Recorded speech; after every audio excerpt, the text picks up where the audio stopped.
Something brand new for the channel. I've come up to Northumberland with a good friend and mentor, Fran Ardley of Tarncrag Gundogs. Many of you have heard me mention her a lot of times. So I've come up for a few days training, chasing Twig and Percy all over the place, which has not been very easy. But what a wonderful spot. Fran, thanks for having me up here again. Obviously, we've come to your new location up here. You obviously was in Cumbria before, but now you're in Northumberland. And so what's your plans for this? This is just stunning. Yeah, you caught it on a good day. Big plans. Training facility for mainly spaniels, Labradors included, but game is offering, being able to offer game training to as many people as possible. Steadying them up, hopefully in the rabbit pen or two at some point. And we are surrounded by rabbit ground, so it'd be quite nice at some point to be able to offer that. To finish the dogs off, shooting over the dogs. We're in pheasant country as well. So it looks like you've got a blank canvas. I'm just looking at, just walking past. There's a couple of geese walking past us there. I mean, it's a blank canvas really, and it's going to be a hell of a job to try and get it sorted out. But what kind of ground you got? How much acreage you got here? It's about 24 acres. 24 acres. Yeah, so it's very, very plain at the moment. It's a case of being patient, waiting for the ground the grass to grow up a little bit. See what we've got, probably about a year or so, I would think. We've got a bit more of an idea of what we want to plant. Yeah. Trees, hedges, putting fences up. It'd be nice to offer some test training days. Yeah, that's very popular at the moment. Yeah. Seeing that all over Facebook everywhere. Yeah, big variation really. Yeah. It'd be nice just to do the majority of the training here, rather than having to travel too far away. But the main focus to be able to offer live game training for a lot of people that want to go beating with the dogs, rough shooting, etc. It's not all about trialling. No.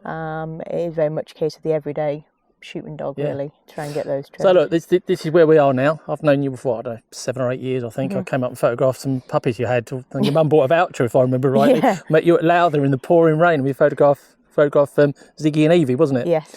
So obviously we're here now, and this is like the new project, the new chapter in Tarncrag Gundog's little book, if you like. So where did it all start? I mean, how did you get into, I know cockers are your first love, but how did you get into cockers in the first place? It stemmed from hunting background, right with the beagles. Master of the beagles invited me out. How old were you then? I was about 12 at the time, and got hooked on the dogs there. Quickly followed by meeting a lot of gamekeepers, getting involved with that, going to college, gamekeeping, countryside management, etc., and got involved, shoot days, doing a lot of beating. And spaniels definitely stood out, but at the time I wasn't allowed a cocker. Because you don't come from a shooting background, really, do you? No, parents don't shoot. No. Nobody in the family is actually interested in the shooting side of things. So I'm, a little bit of an odd one in there, really. It was a case of I was allowed a terrier. So I trained her, Roma. She was a border Patterdale cross. Did a lot of ferreting. Would go beating bits and pieces with her, but I trained her like a gun dog. She'd go back, she'd stop, she'd handle left and right, and had a lot of fun. So where did you learn that though? Because I mean, I know when I started, there was a chap called James Douglas, and I'm talking 30 odd years ago, and I had a cassette, a VHS cassette, and that's where I kind of learnt my bits and pieces from, and because there was nothing. Joe Irvin's book Training Spaniels, I mean that's everybody's Bible, isn't it? But so where did you learn that stuff from? At the very start, probably Moxon. Oh yeah, Peter Moxon. Yeah. But still a friend of mine, Paul Dixon. Yeah. Labrador trainer. He was on the very first training day I was invited to. Labradors. I knew from the start I wasn't going to have Labradors as my main dogs. I enjoyed them. How many have you got in your kennel at the minute? I've got 4 at the moment. That's probably enough for now. I enjoy them. I enjoy training them. But they're a bit too predictable for me. Yeah. I do, yeah. I'm just drawn to the cockers. And more country fairs I went to, game fairs, watching what they were doing. But there was actually a guy picking up at Reeth, which isn't a million miles from here, on the grouse. It was a day like this, purple heather, dogs running around. I looked across and there was a guy with 6 gold cockers running around, and I was like, that's what I'll get. And I don't know how many I've got now, maybe 9 gold ones, and the rest God knows what colour. And your first cocker you had? Maddie. Gold cocker. From a nice working background, good pedigree on her, good shooting pedigree. A little bit of trialling in there, but she started all this basically. And I remember Maddie, because when I came up and did your photographs, you lost her not long after I did that, didn't you? She wasn't very old, was she? 6. 6, yeah. I remember that. Yeah. So she was your kind of foundation, would you say? Yeah. I've got Evie and Ziggy and Cash, her daughters and her son. Cash will be, I think he's coming up about 12 now. Right. And I've had pups from them since, so she'd probably be the start. Got me going, with the cockers, and I'm very, very lucky to have had such a good dog for starting everything off. Really, could have gone a different way, couldn't it? But she'd do everything. She'd go ferreting one day, and I ended up trialling, and she qualified me for the Irish Championship. Wow. She was quite. So how old were you then? I'll have been 20, 19, so 20. Still young, very young. Yeah. So obviously now I know you're one of the few ladies that shoot over their dogs. Yes. Yeah. Do you think that makes a difference? In what way? Well, I mean, I know you trial, but does it make a difference in terms of your training? Because yes, I know from just my stuff, I train. And we'll come on to the book Practical Gundog Training, which we've done together. But I train in a very practical way that kind of relates back to my shooting. I don't trial, as you know, and we've had numerous conversations about that, and we won't go into that today.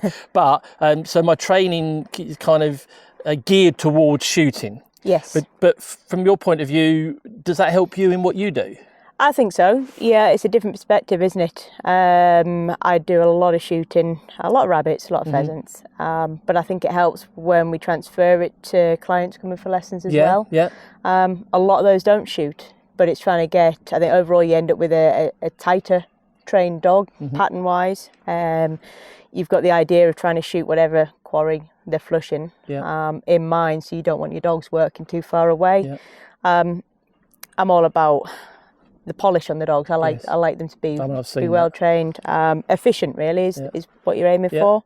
What about fieldcraft though? Because if you don't shoot over your dogs, this is just my view. If you don't shoot over your dogs, I mean, we come out to this. We were having a look around here earlier on, and we're going, oh, look at that rushy corner over there, and it's next to a wood. So if we were out shooting, we'd know, or would have a pretty good idea that when we got to that little area, the chances are there's going to be an old cockbird tucked up there. It's practical experience, isn't it? It's the case of going to a field and not thinking, right, I'm just going to march up and down here until I find something to shoot. It's a case of, right, okay, there's some rushes over there, wall sides, down a fence line, know at some point you'll bump into a pheasant down a fence.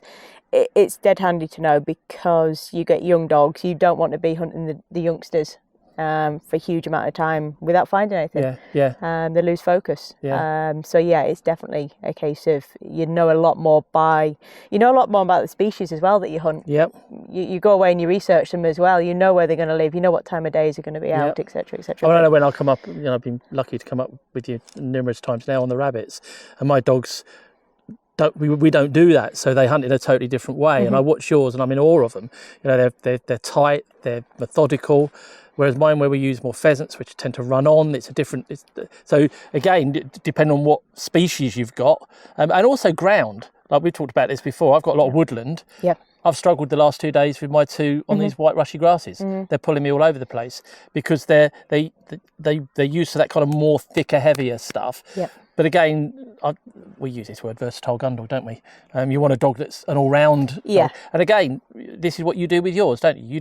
You trial, obviously, and we'll talk about that in a minute. But you do go beating, you do go picking up, and you do shoot over them. Do you think that's important as well? Absolutely. Yeah. You learn a lot more about individual dogs. Some are fantastic on runners. Some of them need a lot more training on it. Marking. Some dogs just take to it. Other dogs you have to train week in, week out, just to practice. And some dogs are dead easy, and they just come out more or less trained. But with the cockers, they are quite hard going dogs. Probably a little bit more headstrong at times when you get them on game. But I think definitely practical experience. When you're picking up where birds are going to go to, prick birds. That's an experience thing. You know the ground, etc. You know where they're going to gather up. You know when a bird's hit. Sometimes you've just got to leave it, and you've got more chance of actually picking it if you leave it for a little bit of time, and send your dog after 5 minutes rather than a minute, and they just settle in a bit more, and it gives at least that game then is in the bag. On picking up, how many days do you do a year, you reckon? Obviously, it depends on the grouse, doesn't it? We normally start on the grouse. On a good year, we tend to do 45, 50 days on the grouse. Yeah. On the grouse alone? Just on the grouse, wow. Yeah. Probably my favourite type of picking up. Yeah. And then we'll get onto pheasants, maybe just do 20 days on pheasants and partridges, 25, something like that. So you could be doing 60, 70 days picking up? Yeah, on a good year, when the grouse are, it's a good season, we tend to do round about that. And that's not, we have a day's trialling here and there, but good season, 60, 70 days. So talking about trialling, I mean, we've had lots of conversations about it over the years. Why do you do it? The buzz. Yeah? Yeah. It's a thrill. Getting your dog to a standard, I suppose. You're ready to show them off. Yeah. To try and beat some of the big names is always a good thing, It's just to show off what you can do with your dog, really. I can see you looking down there. Yeah, we've got Taz out there. Get him up here. Come on, get Taz up here. Go on. You're just laying there in the sun. Come on then. You're going to have to lift him up. There you go. He's only little. So, tell us about this young man here, because I know he's very special to you. Yeah, Taz, what to be four this year. Good man. First homebred champion. Yep. Something I wanted. Champion, second champion. Yeah, his mother's a champion. Yep. I wanted to. Well, I think the goal for anyone who wants to get into trialling is to make a champion up. Yeah. Mine was always to do that, but at some point make up a homebred dog. Yeah. And it was always got to be a gold one. So for people that don't know, a homebred dog is a dog that you've bred yourself. I've bred in the kennel, so he's a Tarncrag dog. Yeah. Very, very lucky to have had the support of everyone behind the scenes with breeding his mum, Joe. Some of the old guys down in Wales. Yeah. Well, as you know, with John Rees, another mentor of mine, and I'm gonna bully him into doing another little chat like this at some point in the near future. They play a big part in it all. It's their knowledge as to what dog to put to what bitch, etc. I'm not going to take credit for the breeding of them necessarily, but to have one from my kennels as the start, he's a special dog. He's producing good dogs as well. It's all very well having a nice dog, but for something that produces others, that's. I mean, bear in mind this is a trialing dog. Mm-hmm. It's the F1 of Formula One of cockers, and there he was while we're talking. He's laid out there enjoying the sun, and now he's up with you there. I mean, he's a credit to you, and I know how hard you've worked to get him to where he is. So well done on that. Thank you. And just again for not everybody's going to understand this. So we have the championships. Mm-hmm. So you qualify for the championships. Yes. So how many times have you qualified now? 2 with his mother, 2 with Logo, and 1 with him. 5. So it's 5 times now, with 3 dogs. With 3 dogs. Yeah. You see, again, that's consistency for you as a trainer, isn't it? Yeah. You're not qualified half a dozen times with the same dog all the time. No, there is that, and it's for me. It's not always about competing against other people. It's trying to do the best you can do with your own dogs and the way you train. I spend a lot of time training on my own. Yes. Good points and bad points to that. Yeah. But to be able to do that with a few different dogs, I've got lucky with my first one, Joe, first champion. Yeah. But to try and breed on from that with dogs with the same traits, so you can work with them. Hopefully it'll work to having a few more in the kennels. Yeah. But it's finding a dog that you like to train, you like to work with, they're temperament-wise, and they've got to be able to do it, and they've got to be able to do a lot of things under pressure. I mean, I saw him at the championship. I came along to see it on the last day.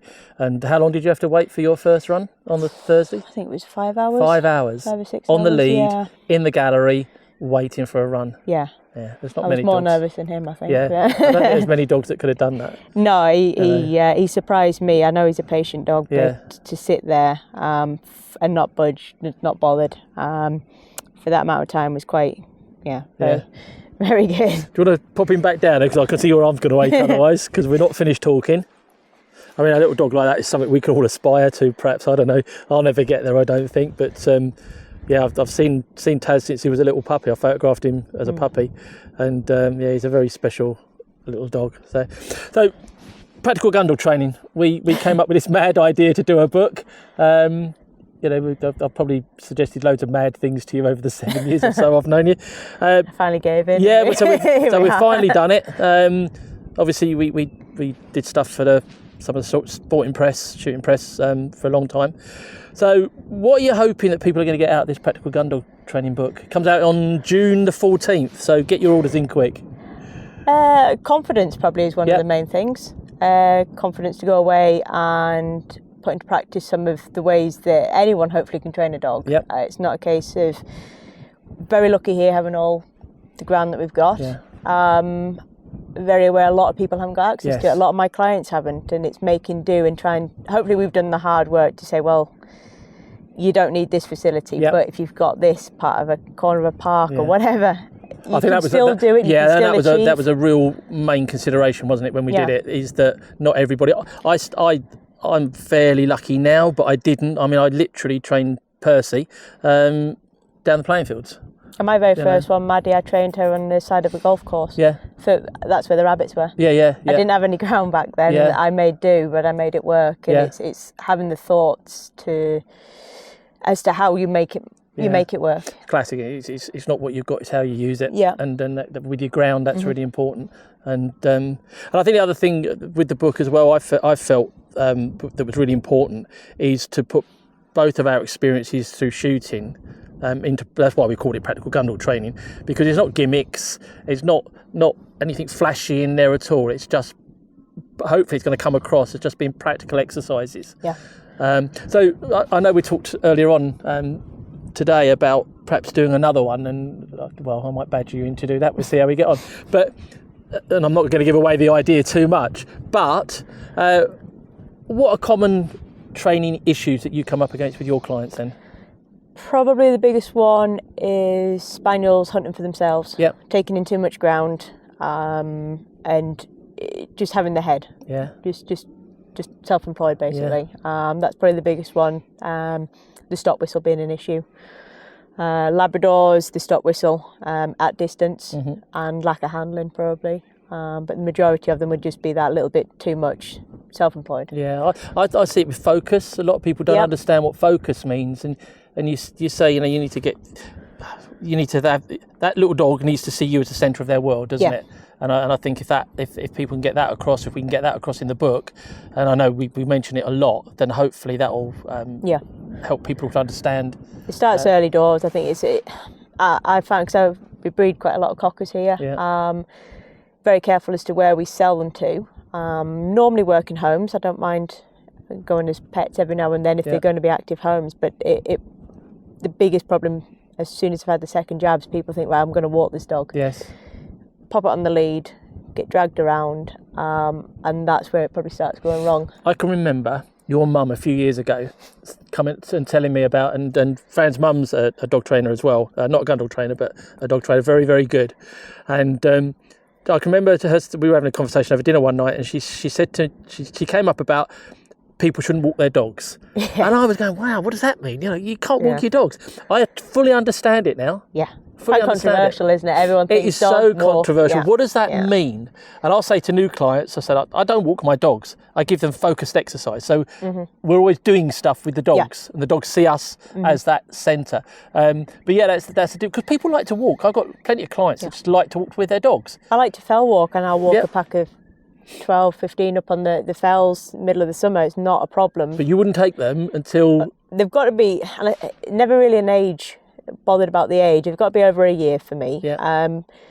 But when they've got recall, heel work in place with distractions, then they're ready for walks. Yes. Not necessarily big walks, not walks with distractions, but they're ready for the real world. But I've seen your dogs. You can have a pack of 20 there, and they're not looking at each other; they're all looking at you. Yeah, so individually. You've got to train them individually. Right. So that brings me another point. Yeah. People get their first dog, do a half decent job on it, or what they think is a half decent job. Yep. I've got to get another one.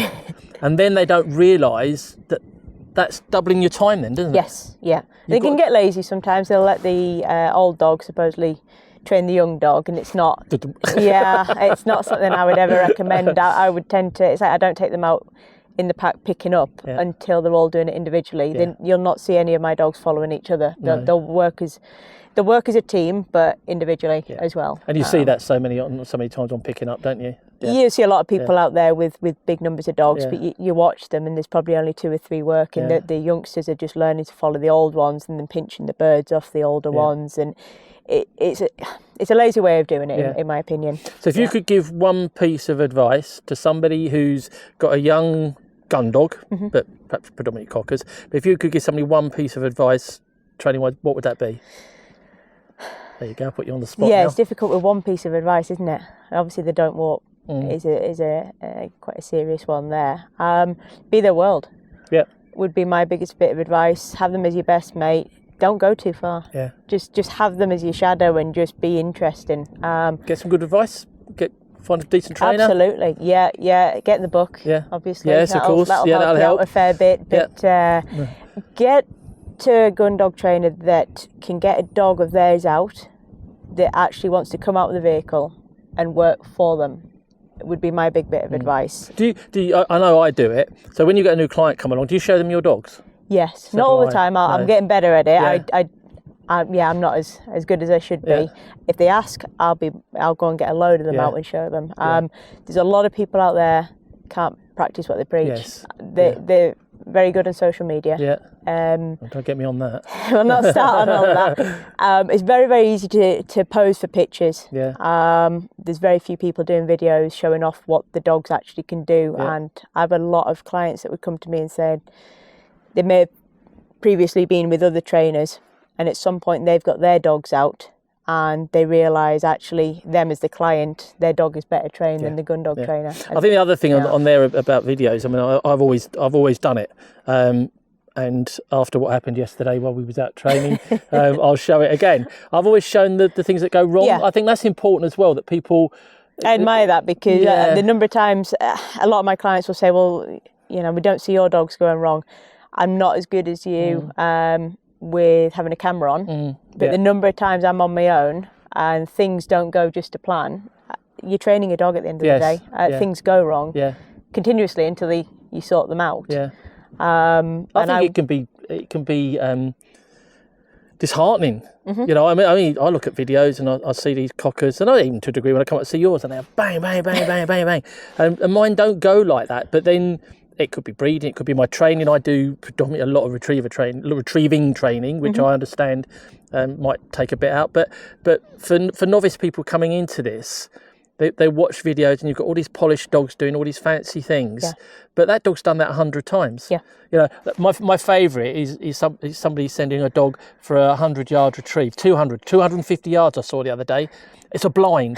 That dog's done that 100 times in the same place. Or that's a memory that's been set up. I think it's important to be honest. I think so, absolutely. Really you've got to be honest, and it's a case of sometimes things have to go wrong in order to go right. And there's a lot of people I find are too scared to make a mistake. It's absolutely fine to make a mistake, so long as you don't keep repeating it and that becomes a habit. That's when you're in trouble. But there's a lot of my clients that probably be too nervous at times until I show them. I sometimes get my dogs out. I'll go and get a young dog out and go, right, this is the exercise I want to teach the dog today. And before we get to the end of it being correct, it'll have gone wrong maybe a couple of times. I'll break it down again until that dog's understanding what I'm asking of them. I'll keep changing it. But I'm never going to lose faith in the dog getting it right, and I've got to make sure they don't lose confidence in me. But getting it wrong once or twice isn't the end of the world. And I think people are too cautious and they don't necessarily push the dog on. Then they don't get the confidence to push the exercise on, and they end up with a bored dog because they go out and do the same thing. And I think that's I was just going to say, you kind of read my mind then. I think that's a classic, isn't it, where people do the same thing over and over again because they like it, it makes them feel good, and the dogs... we don't want to set the dogs up to fail at all. But equally, we've got to push them and test them. If it goes wrong, it goes wrong. Just back off a step and do it again. Look, that's why I've come up here, because my gap in Twig's training especially is live game, and it went wrong yesterday. Yep. And so am I going to go home all disheartened? No, and that's why I'm up here. We've corrected a few things, and now I've got that little module, for want of a better word, and I'll go forward with it. I think during the sometimes year. it's a good thing to highlight that it's not necessarily, there's not just the one issue there with her, for instance, chasing game. Yeah. We were out on Friday and there was a couple of steps before that led up to the chase of game, which you hadn't necessarily noticed or thought, to be fair, there's not a big issue there, but it became a bigger issue when there was a pheasant involved. That sometimes it's good to get another person's advice. I'm just going to say that, and the other thing is as well is you know, I've refer to you and John as my mentors, and I've had people say to me, "Hey, but you're a trainer. Well, how can you have trainers?" Well, of course we do. You know, that's why I love all the video stuff, because at the end of the day, you can watch that and you think, God, you know something? Why am I doing that? I can't get into a flow when I'm up here for whatever reasons. I get into a flow at home. Yeah. And I can't. You never know it all. This is the thing, and you never know it all. I'll credit Ian English is probably, to be fair, the only person I would listen to when I'm wanting to ask a question about the spaniels and the hunting.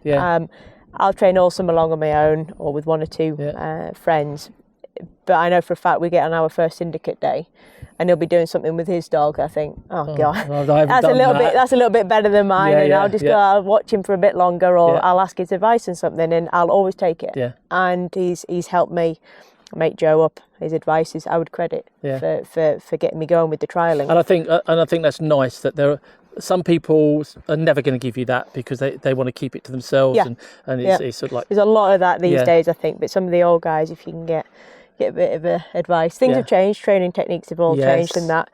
But thank God. It's a good thing. But it's taking advice from the people. I would only take advice from somebody and I can see it works, or I like how the dogs react to them. There's a lot of people out there that would give you advice. You've got to decide whether you want to take it or not, whether it's useful or not.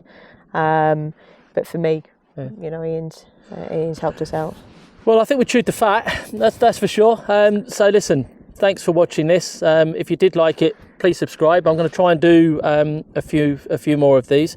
It's important to me to come up and, you know, train with these guys, because they're more knowledgeable, certainly in terms of hunting, I would say.